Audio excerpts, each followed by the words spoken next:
Find help at ramseycounty.us/food resources or call 651 266 8500.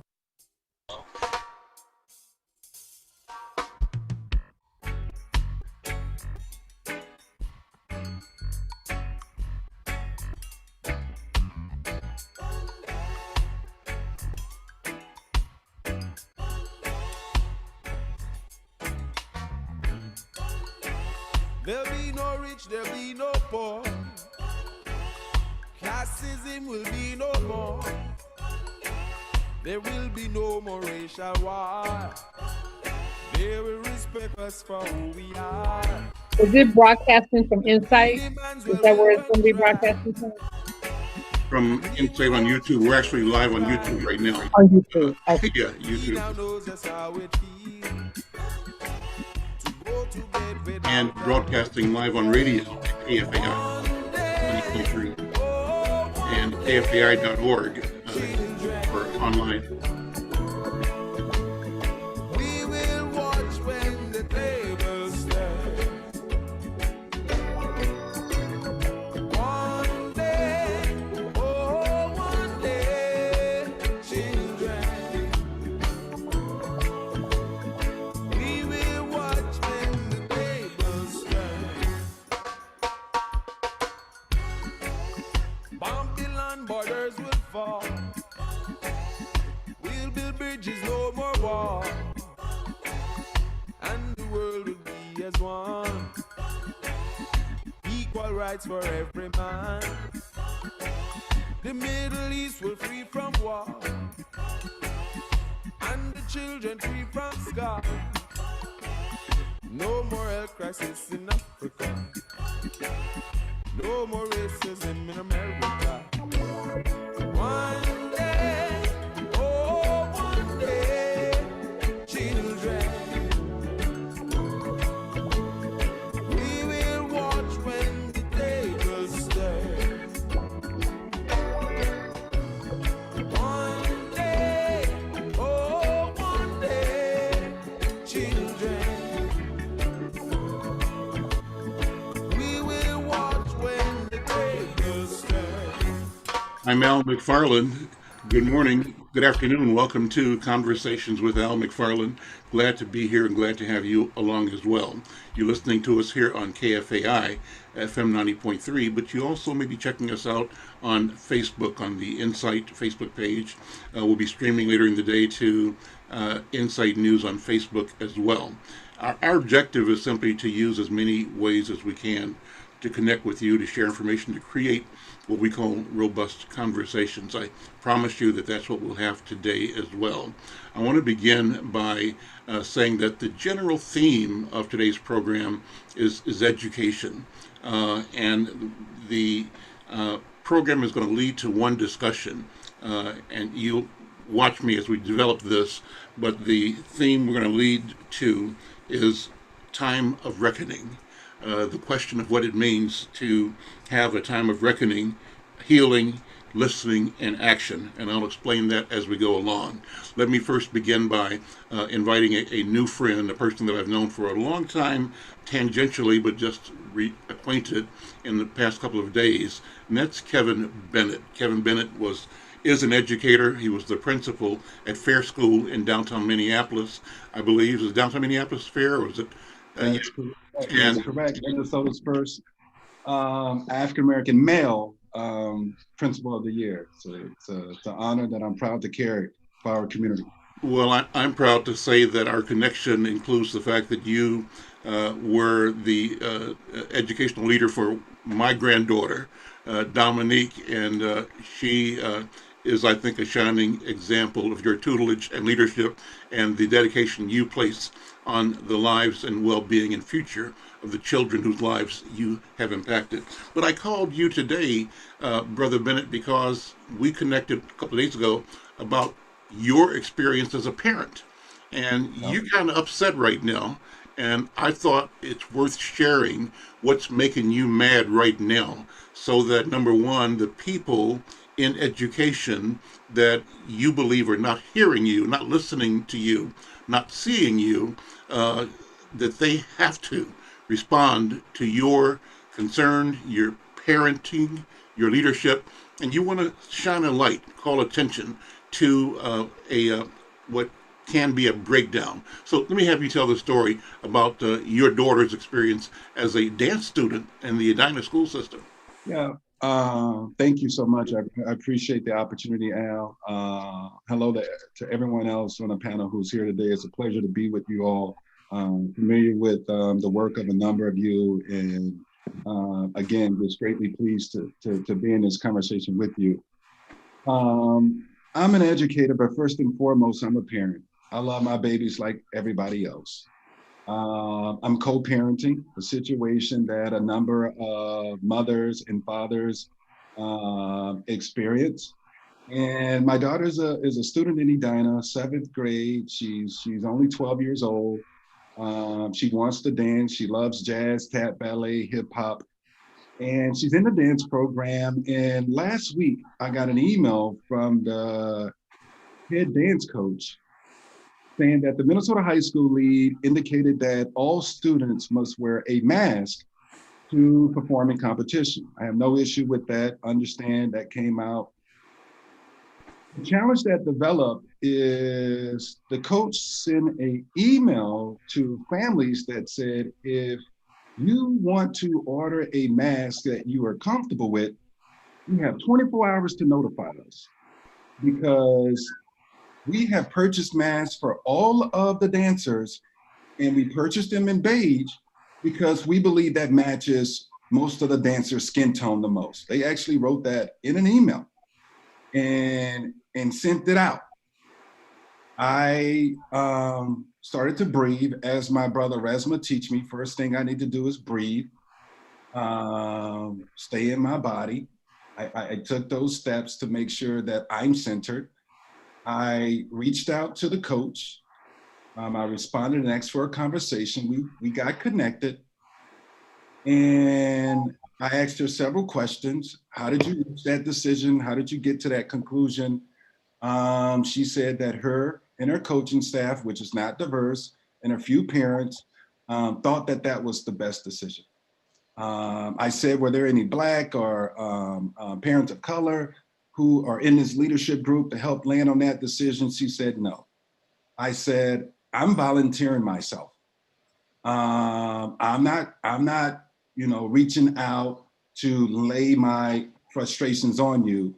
I am frustrated. I am hurt. My daughter is hurt, but I want to be a resource since we're in the community. I have background and experience in this area. I would love to offer myself up on best practices for inclusion so that I'm not experiencing this and other families are not experiencing this. She cried because of, I guess she would have to explain why she was crying. But we ended the conversation on a Friday or Thursday with her saying it was fair that I asked for some change and that she creates space for me to have a voice as a parent. The weekend happened, and on Monday, I got the email that I shared with you, Al, and in the email, they said that for the dance competition this week, the girls would not be wearing tights, and therefore, they need to go and tan their bodies to darken their skin tone,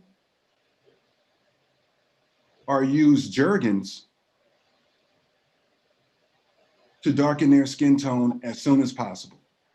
They actually used the language ASAP, and they put in parentheses, it should start to take effect in 4 or 5 days. I didn't even know I just couldn't find the words. I was flabbergasted that I had reached out last week around the mask issue, and she owned up that this was not best practice. And then on Monday, they sent out an email saying that my daughter needs to go and get tan so that she can participate in dance, or rub Jergens into her skin, and that'll, you massage that in over the next 4 or 5 days, and it starts to take effect. I reached out to the coach, no response. I reached out to the athletic director. He played phone tag with me, did not take ownership. I reached out to the principal, Andy Beaton in Edina, did not take ownership, said that if you felt like you were offended, then I offer you an apology. I expressed to him that I was more than offended. I was deeply disappointed. I was hurt because I offered myself to support on these issues, and I gave them the weekend. And on Monday, right, just the weekend, on Monday, I felt like we had escalated to now you're sending me an email and telling families that you need to go get a tan to darken your skin. So let's stop and unpack this right here, and I want to have other members of the panel come in. What you and I decided that we would do is ask you to say what you just said on today's program, that we'll make sure we share this conversation with the officials in the Edina School District, and we'll do another program inviting them to come and explain their attitude, their practices, their policies, and we want to bring light to both your dissatisfaction and what you perceive as their inability to respond in a way that was timely, appropriate, and that you felt was responsive to your concerns and to the best interest of your daughter. So just hang on there and just hang out for the rest of the hour with me, Brother Bennett. Let me tell you who else is in the room today. Dr. Brittany Lewis is here. She's the CEO and founder of Research in Action and co-chair of a project, Time of Reckoning, Healing, Listening, and Action. Dr. Brittany Lewis is a well-respected, community-engaged, qualitative scholar, thought leader, author, and professor known for bringing those most often locked out of local decision-making processes to the action research table. She's been doing that for over 10 years now, close to 10 years. She's the CEO and founder of Research in Action, an urban research strategy coaching and engagement firm, and currently a senior research associate at the Center for Urban and Regional Affairs, CURA, at University of Minnesota. She's a member of the Metropolitan Council Livable Communities Advisory Committee, the City of Minneapolis Housing Advisory Council, and the State of Minnesota Working Group on Police Deadly Force Encounters.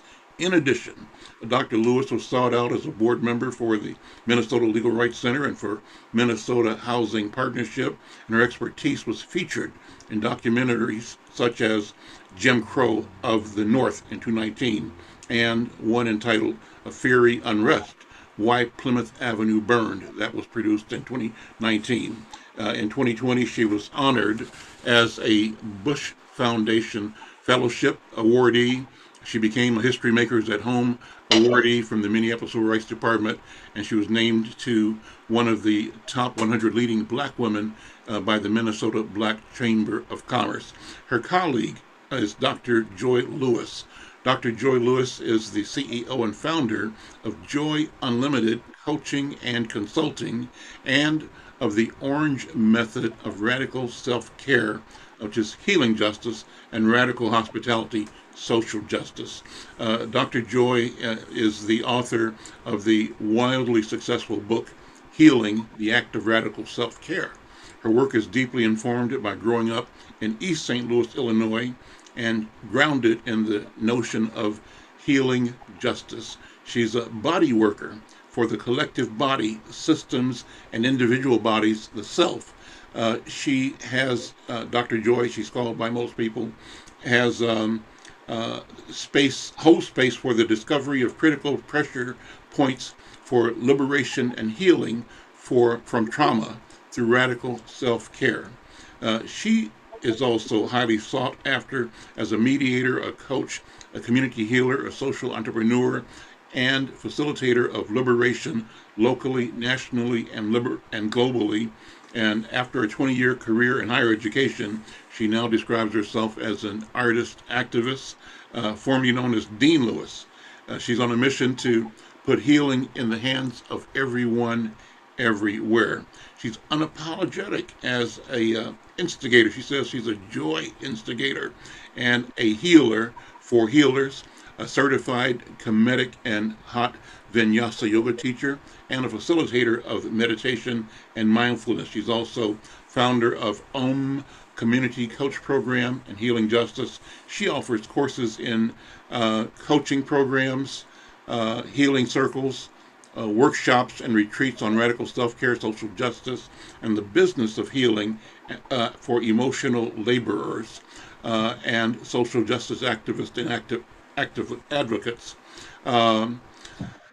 She believes in interrupting oppressor patterns, including her own, she says, with loving kindness so that we can reach for our own humanity and each other's. She has a daily practice of trying to live fully in her own body. She's from St. Paul in the Frogtown neighborhood. Wow, I'm just excited reading your bios and bringing you into the conversation. We also have on the conversation, I'll introduce him a little bit later, Brother Morgan McDonald. And Morgan McDonald is a student support specialist at Lucy Laney Elementary School. A little later, we'll be joined by one of the leaders of that school who now is at North School, and that's Mari Friesleben. And Mari was the subject of a phenomenal documentary.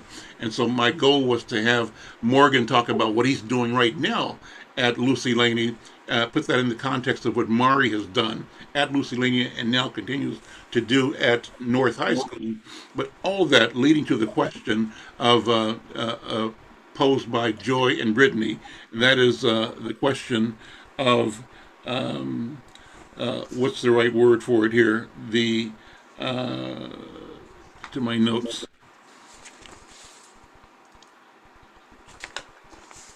The question of the time of reckoning, healing, listening, and action. So let me ask you both to respond to first impressions of Brother Bennett's story as a parent and as an educator, but use that to talk about the proposition of the time of reckoning. Tell me what that is and what your movement and your mission is. Start with Dr. Joy. Ooh, well, first of all, thank you for having me and for having us. And I want to say to Brother Bennett and to his daughter that I'm so sorry that happened and that is happening. And I wish that it was an isolated incident, but it's not, right? That this is in a context of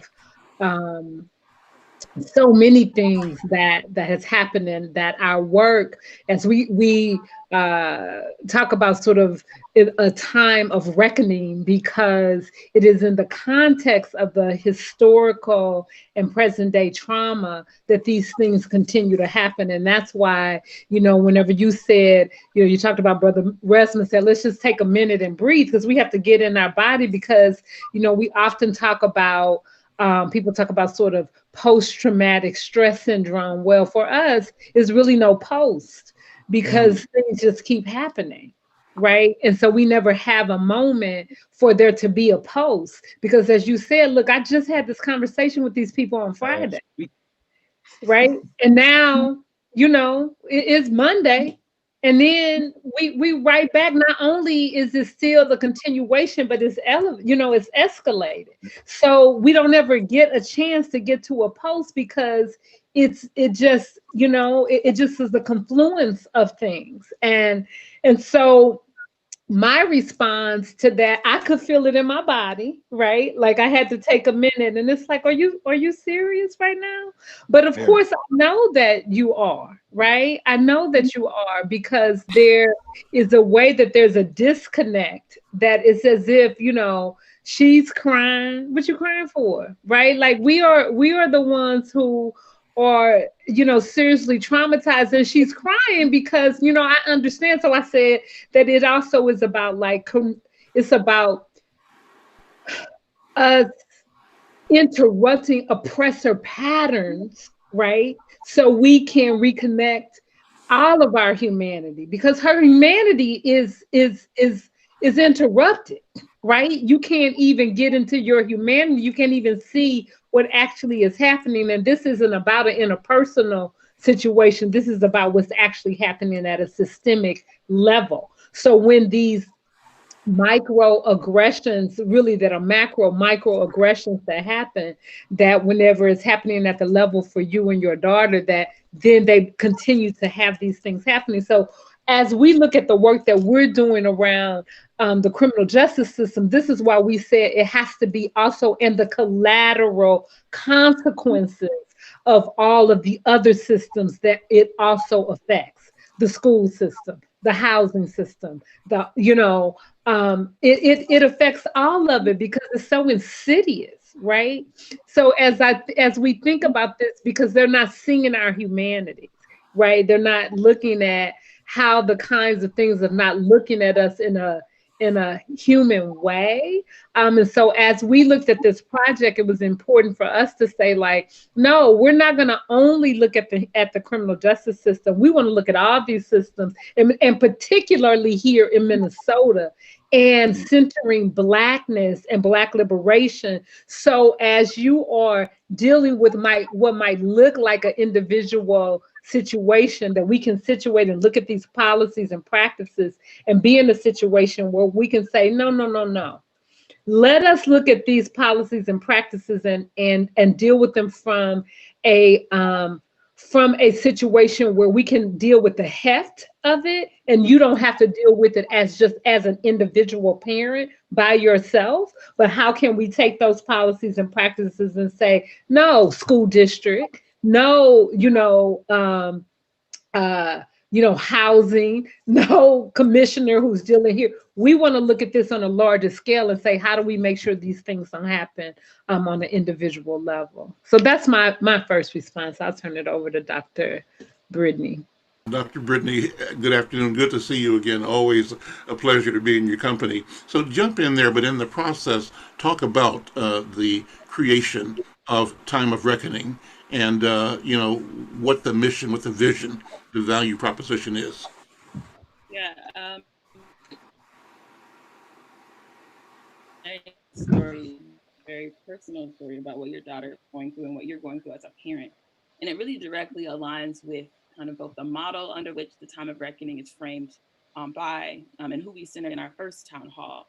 So in April of 2019, we hosted the Minnesota Trust Black Women and Girl Town Hall event. And this model was adopted by Kimberly Crenshaw's Breaking the Silence town hall model and her organization, the African American Policy Forum, where post Obama's My Brother Keeper initiative, which strategically left out the voices of Black women and girls. She said, we don't need to come to their table, we can create our own table. Where she went across the country, ensuring that we elevate the experiences that Black women and girls are having, both in and outside of their school systems, for the purposes of having intentional public policy discussion.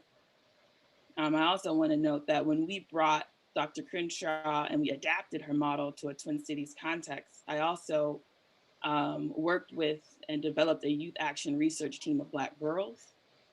I taught them research skills and I allowed them to choose a research topic that was near and dear to their heart, and they chose to study colorism. So I share that, to say that what is happening to our Black girls as they are coming into their own bodies, their understanding of their bodies and their identities, their school systems and the cultures under which they are being, acculturated, so to speak, impacts them a great deal. Their sense of self, their self-esteem, their sense of their bodily awareness. So I'm happy to hear that you as a parent are stepping up and speaking up and staying involved, because the unfortunate reality, as Dr. Joy noted, there isn't a post. We don't see that quite yet. So we need to show up and support our young people as they develop the language and both the tools to act on their own behalf, because it's going to continue to happen to her body, and how she reclaims agency over her body, and how she demands respect is going to be a reflection of her character now and into the future. I would argue that the Time of Reckoning work, which adopts many of the components from that original model, which is a congressional style hearing model, right? So on one side, you have a testifier who provides a lived experience to ground the context. You have a contextualizer who is an advocate or expert who can take that experience and place it into kind of data-informed contextual history, and then give solution-based suggestions for the entire collective to consider. And then the commissioner, who presumably sits adjacent to that group, is someone who is in a position of power, whether as an institution, elected or otherwise, that has influence over the policy and practices that the testifiers have kind of laid before us. And in many ways, the goal is less about the commissioners coming to kind of pontificate, but to listen and hear and go back to their respective spaces and develop plans of action in partnership with community. Community is often used to being invited to someone else's table. With the time of reckoning work, we refuse that model as where Black-led social change will ever come. It is a community developing its own table, its own strategic language, its own messaging, and its own intention around the solutions that they seek. That is what the time of reckoning, in my humble opinion, is all about. And when Dr. Joy and I were invited to participate in this way, we had our own kind of stipulations under what context we would feel comfortable participating and being a support for community in the work. We're unapologetic about it being Black-led. We're unapologetic about how both funders who are supporting the work need to reimagine how they give money to support community change. I think we're also extremely unapologetic about being clear that after every forum, a kind of policy action agenda will be made public.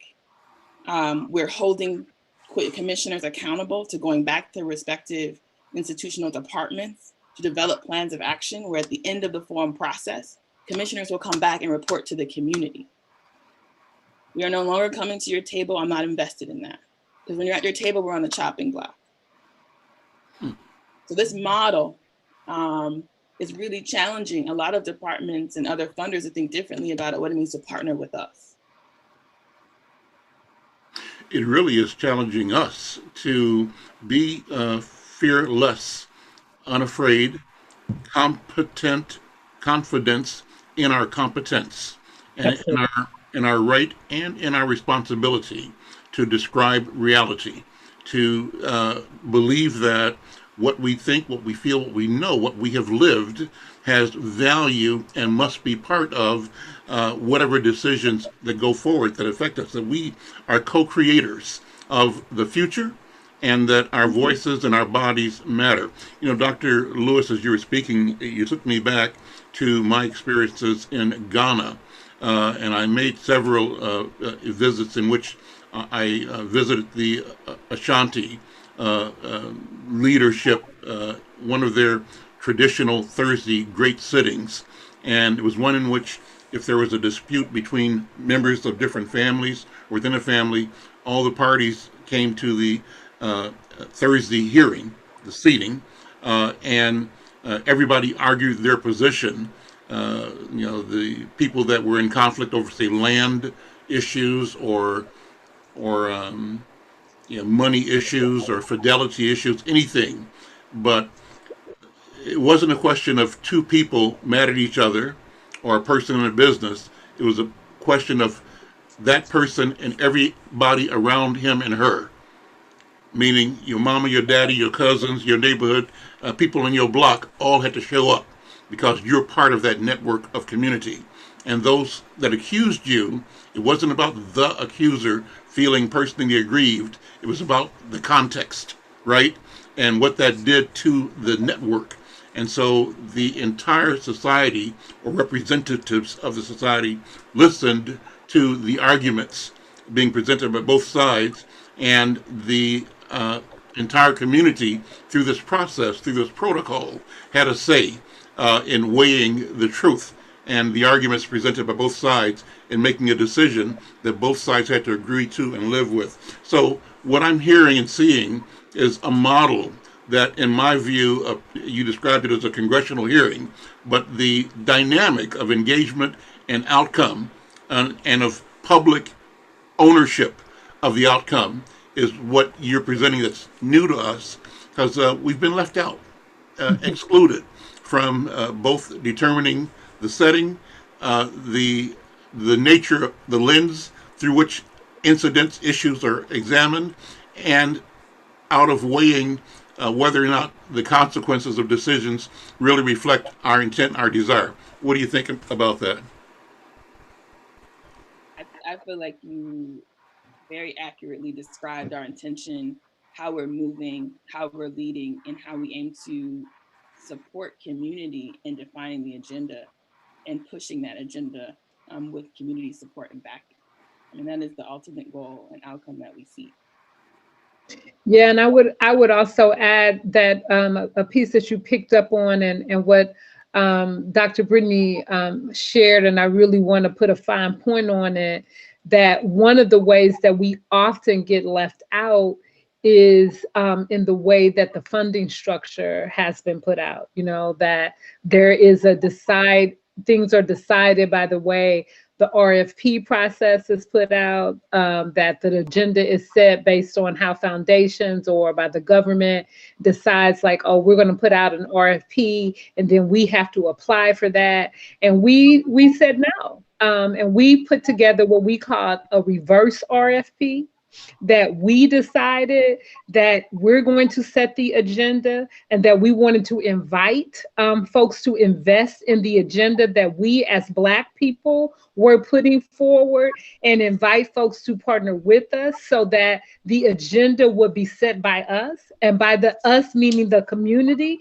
that we wanted to be clear that it was community led, and that Dr. Brittany and I were co-chairing this, but it is the community's agenda, because the community knows what it is that's needed to actually solve these problems. The community has been knowing what is needed, and that we don't need foundations and the government and corporations to tell us what it is that's actually needed. It has to be the other way. And so I would say, not even necessarily co-creation. I would say that it's Black led, and that folks can get behind us to back our leadership, which is very different than what has happened in the past. Part of what I hear you saying is you are pulling the curtain back that is hiding the Wizard of Oz. Yes. You are moving beyond the deception.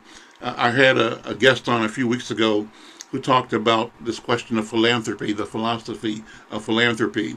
And what she did is say to the philanthropist, number one, let's look at how you made the money that you are offering as philanthropy.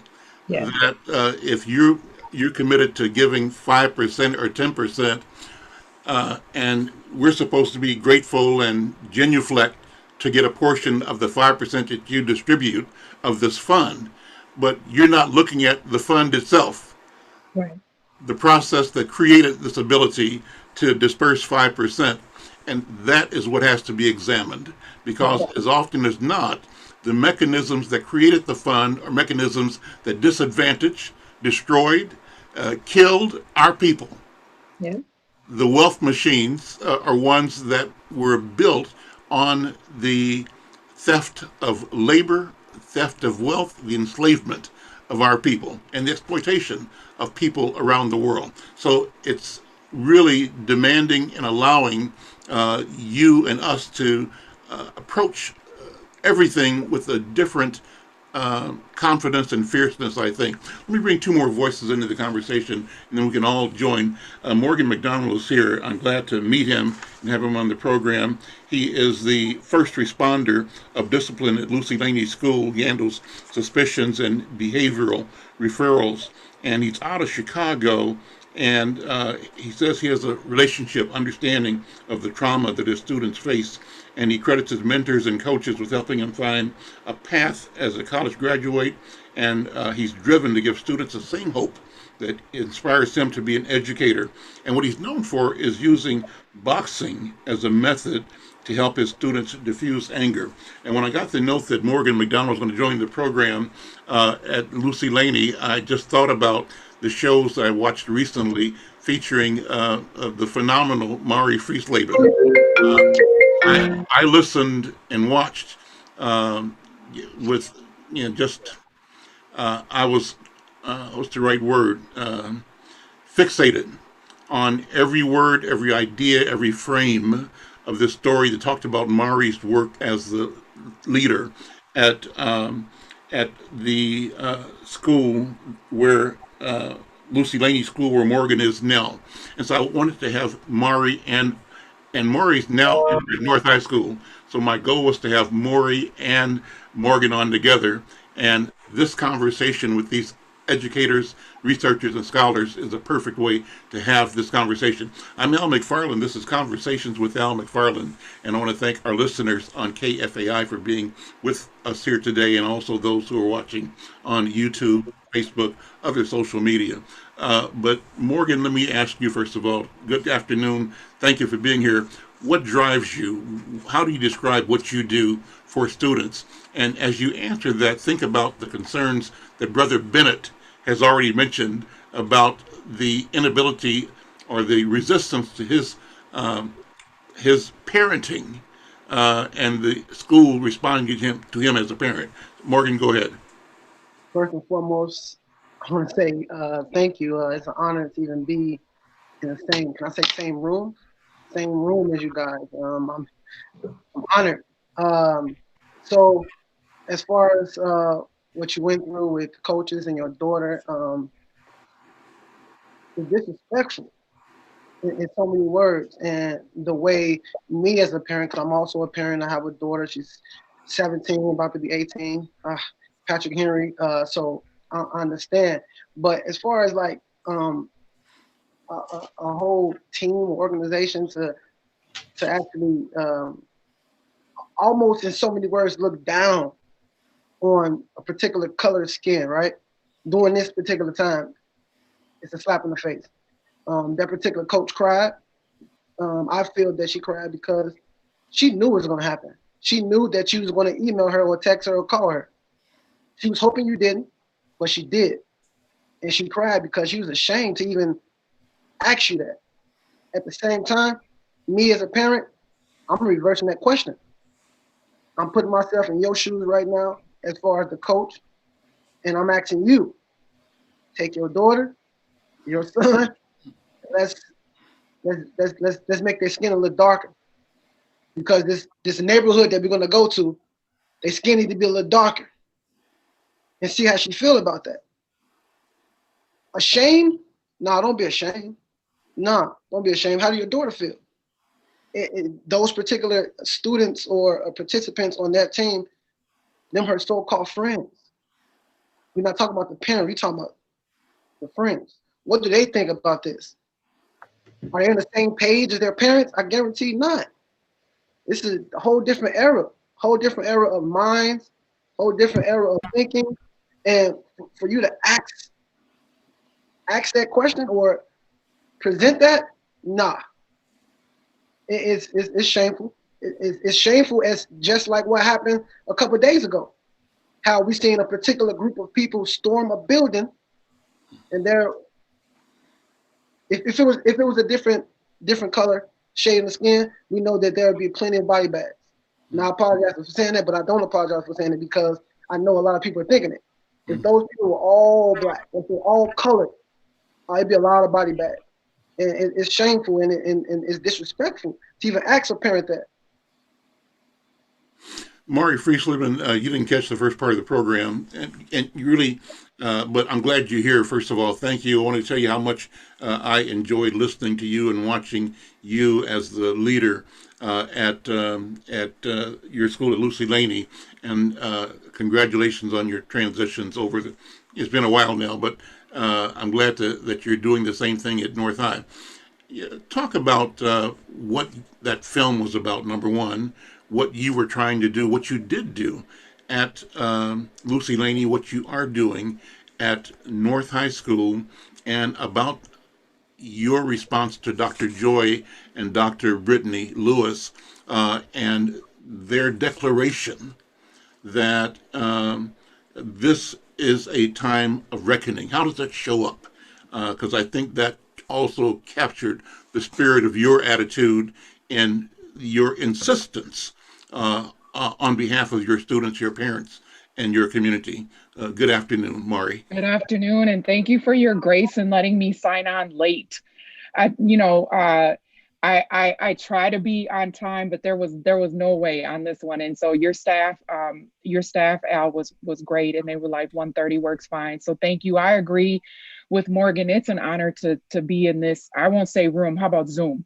It's an honor to be in the same Zoom with everybody here. I recognize the names and the faces, and thank you for considering me to have anything as worthy to say as the strong and smart people that are here. I would say that as far as the documentary is concerned, I like to remind people that those two journalists didn't set out to do a documentary. They both had covered stories in and around Lucy Laney, and both of them were already Minneapolis public school parents. Both of them were white and have white children in whiter schools than ours. But both of them talked about experiencing an atmosphere and an energy when they walked into our building that they'd never experienced before.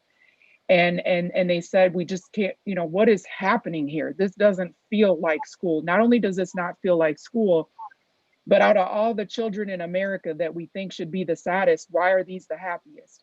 Why are these children so happy?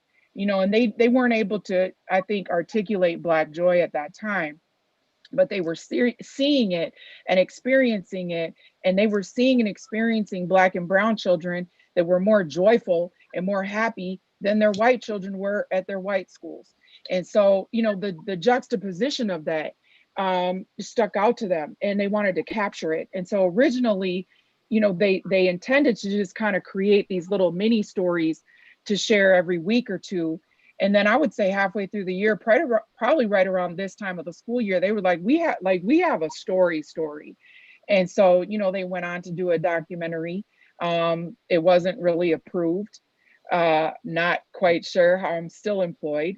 At this time, we got away with something. But we still hear from people all the time that say that it's left lasting impressions on them.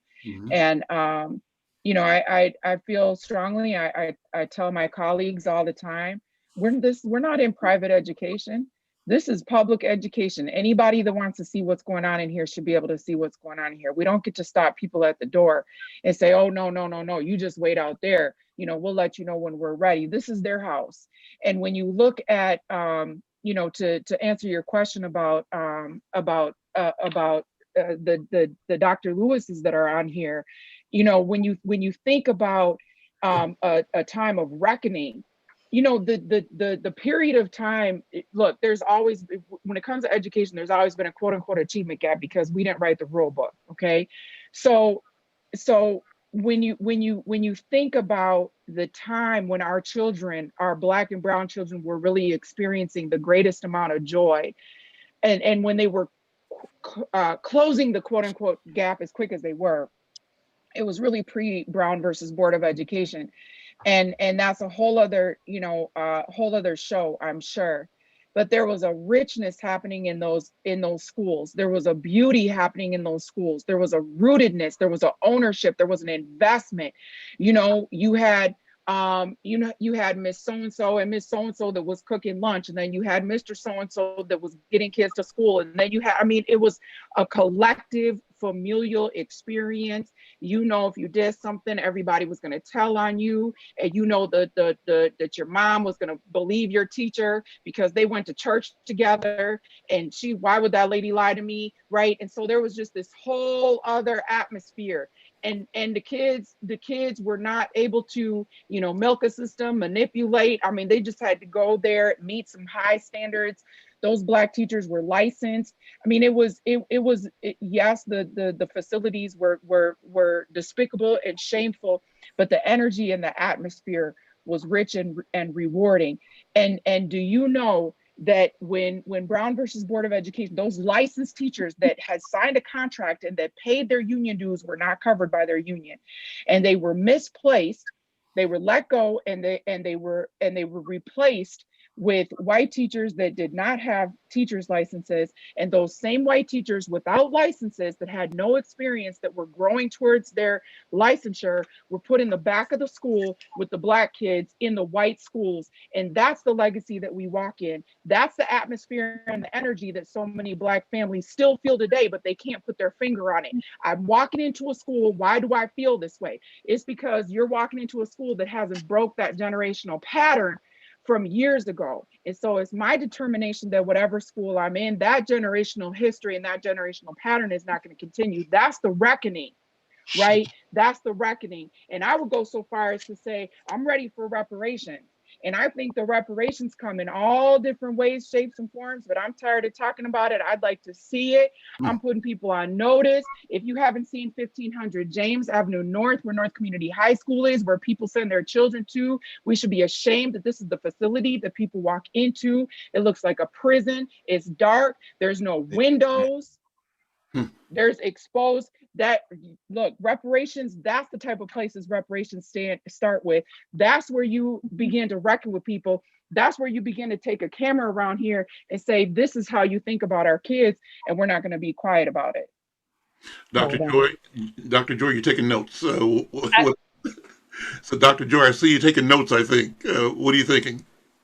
Yeah, I'm just saying right on. You see, I mean, that's the thing, because people can talk about it in an abstract way, right? But to get it down to the, to the real, it's like, when, as Mari is saying, like, look, come to the school, having grown up in East St. Louis, right? I think about, savage inequalities, and, and as we talk about it, we got to get it right to the real. If we, because people, again, we want to talk about it in the abstract, but if you really, really care, then, let's get with it. Let's get with it. That's why we don't want it to just be, oh, we're just going to talk about the criminal justice system and it's something that's out here. That's why we have to talk about the collateral consequences that set us up for the prison industrial complex. It starts with the pipeline of what is happening in the schools,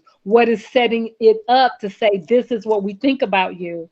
This is where, so if you're going to have the reparations, that's why we have the time of reckoning connected to these systems, so we can have it in the abstract. So yeah, I'm with it. Like, so, come to the time of reckoning that's going to happen on February 17th. Get these folks here to listen, not to just be there. That's why we have healing, listening, and action, right? So it is not just about coming so you can hear something and feel good, but no, we're about saying what are the policies and practices and actions that actually need to be taken, so we can say, oh, what are the things that need to happen with the schools? What needs to happen concretely at North? What are you saying, right? We want the community to tell us and to say and know what are the terms concretely, what can happen right now, not 10 years from now, not 5 years from now, what can happen in this season that we can actually do something about, right? Because the time is now. Our kids are in the schools now. We don't have time to be playing. This will make, because that will keep folks from entering into the system, right? That's what we want. Morgan, I mentioned that as part of your strategy as a disciplinarian, you engage boxing. Explain that to me. What do you do? How do you get kids involved in boxing, and why? And what does that mean? And I'm going to ask Dr. Brittany to respond to that after you talk about it. So you talk about creating your own table. And since I've been in Minnesota for 10 years, and I've been in Laney for the last 8 years. And when you guys say create your own table, that's the first thing that popped in my head when I start like thinking back, being at Laney. Mari said it. Make it happen. I believe in you. Make it work. Make it work. Because at the end of the day, we have a book. This is school. But that book don't speak the language of these people, such as ACTs. It don't speak the language of these people. So at Laney, Mari push our teachers to be creative, in teaching our kids, not those kids, but our kids. So instead of you saying little Johnny, no, little James. Little James had Takis. He had Takis. So when you say Takis, automatically you got the kids' attention. But when you start talking about something else, them kids don't know what's going on. They thinking about their uncle getting arrested last night. They think about their mom not feeding them, not coming home last night. They think about their brother getting shot. So talking about whatever don't really amount. So as far as the boxing and making it work, I start off with one punching bag. My son, Morgan McDonald Jr., he competed at a high level. He represent Minnesota from here to California to New York. He represent in a major way, but there's a lot of amateur boxers that represent in a major way for Minnesota that people don't know about. So start off with a punching bag, and I train, I box, my son box. So in the morning we'll use the punching bag to train. So I started noticing kids having some difficulties. All right, check it. Before we do anything, let's hit this bag for 5 minutes. So this kid coming in, a fireball. But then he go hit this bag and start seeing pictures of a lot of different boxers that his age, that's in his school, that's walking around him that he don't even know. Like, wow, okay. And now we go from an angry stage to, hey, Mr. McDonald, who is this on the picture? So that issue that it started off with, it don't exist no more. So now let's have a conversation where it's a little more clearer. Now let's have a conversation. So creating the own table and being creative now, because we can say the achievement gap. Yeah, of course, we know it's there, and it was decreasing. And as far as being creative to our kids, it didn't go hand in hand, but it's getting there. And kids catching on to it. They learn it more and more, and the teachers. And I'm gonna say that Mari actually influenced a whole building to adopt this village concept. And that village concept works. It's not a business. When I go to school, it's not work. I forget to do my time card a lot of times because it's not work. It's a passion. It become a passion. It become love. It become, this is my nephew, this is my niece, auntie or a sister, I got them. Now check it. They did this mistake. They did this mistake. As Uncle Mac, McDonald, I'm gonna handle it. Are you okay with it? Yeah. Just like Mari just explained, as if it was, years ago when you're going to a family and you saw what James acting up down the street, you take care of that, take him home. Hey, mom, check, he was doing this. Oh, now it's my turn. That whole concept of a village, that whole concept of loving each other, that whole concept of togetherness, that's what it is. It's not the book, because the book is obsolete. The book is out of date. The book don't work for everybody. It's not working for everybody. We got that. We seen it. Okay. So create your own table, make it work. So that's how the boxing became. That's how the boxing became in the school, and the kids love it. It started off as getting the frustration out, and then now it's incentive. Now kids want to be in office. So that's the problem. They want to be in office now. But it's a good thing because it gives me an opportunity to be a mentor, because a lot of them don't have fathers at home. They don't have big brothers at home. They don't have uncles at home that's on a positive note, that's doing something. I'm loving your energy and your passion.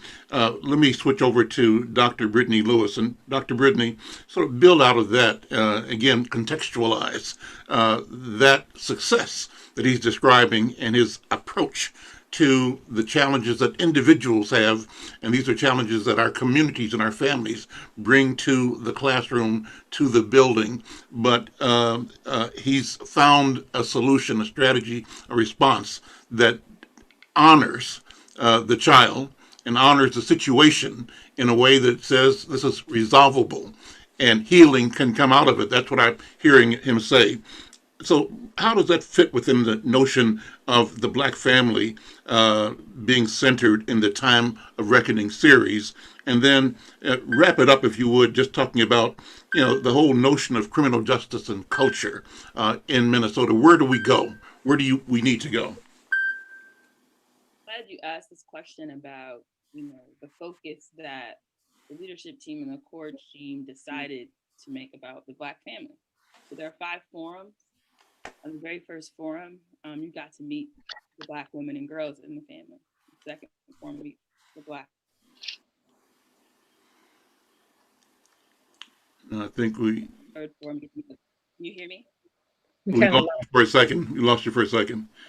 Okay. Everybody else mute just so we have bandwidth, and that way we can go ahead.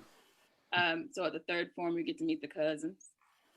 And then the fourth forum, it'll be the family reunion. And at the very end, we'll have the policy action roundtable where commissioners will present to community. It was really important for us that if we're going to create our table, it should look and feel like us. And we should also do the work in ways that disrupt these popular notions of who we are, who the nation interpolates us to be, presents us to be, and often puts us in these limited boxes, and we limit our understanding of even who we are, how we relate to each other.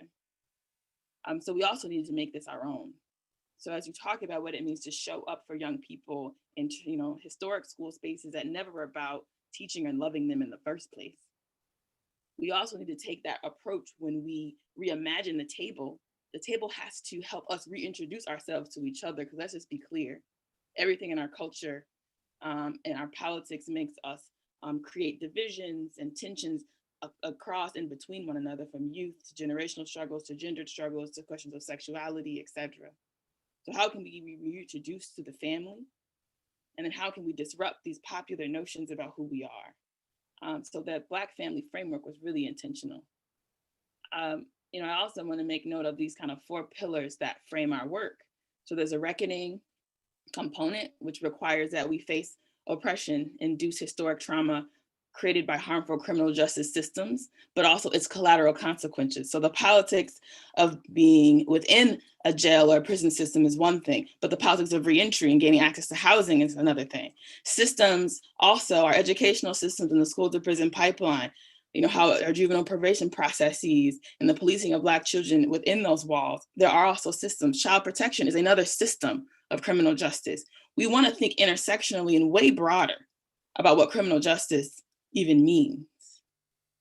So when we think about the introduction that you all will experience when we have these forums and how you get to meet members of the family, we ask, how do they enter systems that are constantly policing them and then put them under a state of policing? It's not just in this narrow notion of the jail.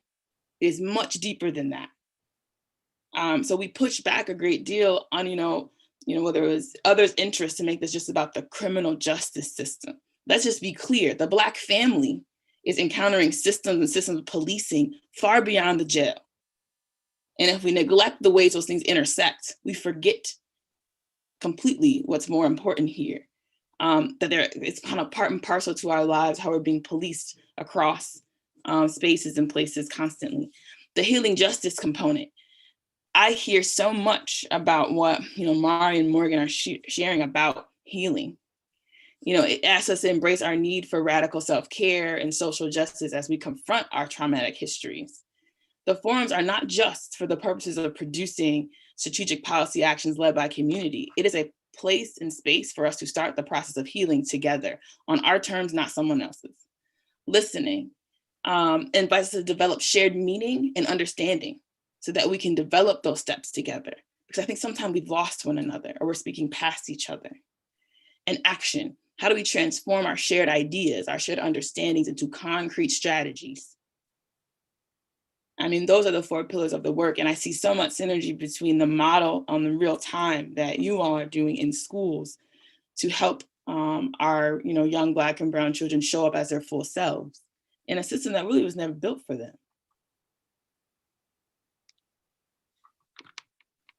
Al, you are muted. Thank you. Dr. Lewis and Dr. Lewis, one of the things I love about what you do is you bring the tools of data collection, of research, research connected to producing better outcomes for our people. And speak to that if you would, just briefly. We've got about 2 minutes to go, Dr. Lewis, but how do we intentionally use data, use research to advance our interest and therefore the interest of humanity? Yes. I believe deeply that research has always historically been used against us, but research moves every policy and practice from every department in and outside of government, private, profit, within governmental institutions, they use research to make and validate any decision they make. And typically, we're never in the room producing the research product, asking the research question, and are making sense of what the research said.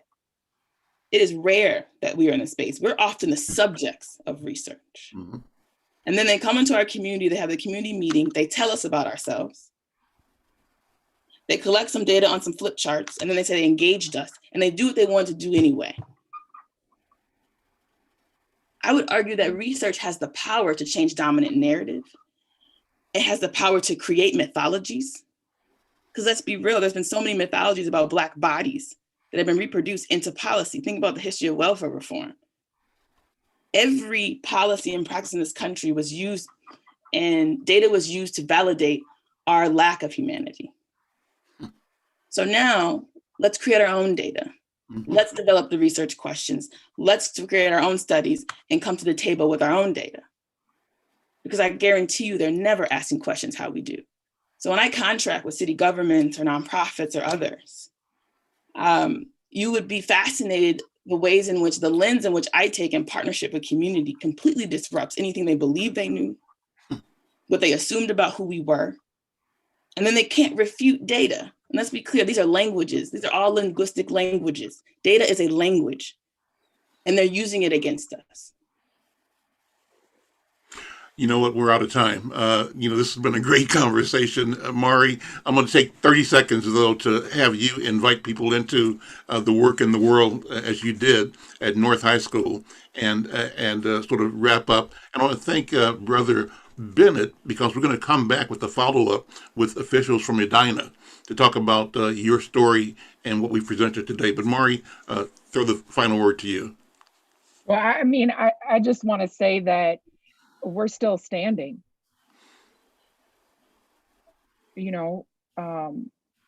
Dr. Lewis is exactly right. Every number, every word, every pen to paper has been indoctrinated in divesting us in our ultimate termination. And we're still standing. We're still here. We had a coup. There was people are losing their minds because we are still standing. And yet here we are. I'm proud. I think about how proud our ancestors must be right now. Our fathers and mothers, our grandfathers and grandmothers, how proud they must be that we are still standing.